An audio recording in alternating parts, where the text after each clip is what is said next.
For today's video guys, nag-ihaw ko og manok. Manok og ihaw guys, ako na siyang gipuat balahibo. Ako siyang gidabdaban guys, kay dito na nakuha ang mga pino nga balahibo ana guys. Para mawala ang balahibo nga pino, dabdaban sa kalayo. So pagkuman guys, ato na siyang i-cut para ma-slice na nato siya.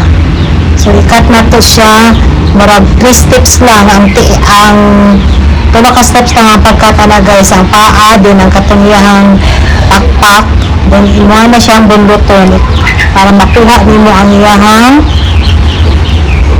lamang loob guys, nga dili mga chop-chop. Pa isa-isa na ko na gikat ang tiin, ang iyahang pakpak with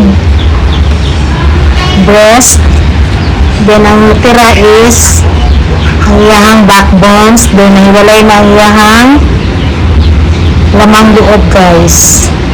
So kailangan dili siya mabungka guys. Kaya siya guys, ang iyahang lamang loob. Ato siyang katingon para dili na pugaw ang atong karne. So ano na siya guys. So ang atong sunod na kaon guys, ang atay o ang batikulong. Pag ang atay ang atong kaon guys, ang pinga na to, kang dili na dugmok ang yahang apdo. Kaya pait kayo ng apdo guys. Kanang itom ang color guys, apdo na. Dili na siya nabungkag dapat guys, imagine. Then, yahang batikulong guys. So, ato naman siyang itapon ng yung lamang loob. Then, pagkaman guys, ato ni siyang hinluan. Isa-isa na to naghinlo guys, saka pa nato siya kanang chop-chopon. Ayan guys, ang akong ginluan ng batikulon. So, gamit ani og running water guys para dili mahugaw ang ato ang batikulon. Mag-drain na dito ang tubig. So, ano na siya guys. So, paano to ng panit guys, nagisudlan sa iyang ugaw. Ayan.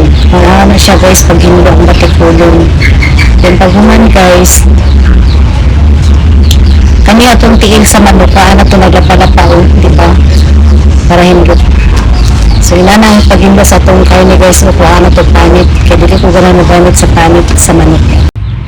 So, kung napansin ninyo guys, bawat bahagi ng manok ay nadyo kayo importante ng kuhaan guys. Kung sa backbones guys, ang kuhaan ni mo ana is ang iyahang baga. Ang atay guys, ang kaon mo sa atay guys, pinaka-importante katong yung apdo.